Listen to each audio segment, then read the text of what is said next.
ชาวกัมพูชาในพื้นที่ตำบลพนมซอมเปาอำเภอบานันจังหวัดพระตะบองตื่นตระหนกหลังกองทัพอากาศไทยส่งเครื่องบินขับไล่ F-16 โจมตีทางอากาศทิ้งระเบิดใส่เป้าหมายคลังอาวุธของกองทัพกัมพูชาในพื้นที่บริเวณหลังภูเขาซองเปา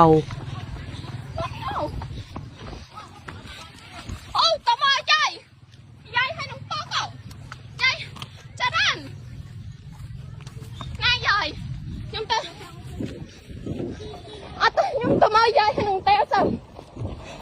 mai mai mai ao na po ko po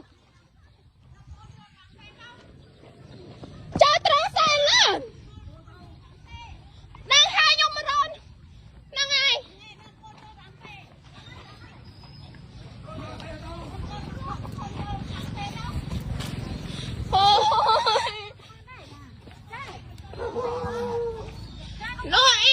nó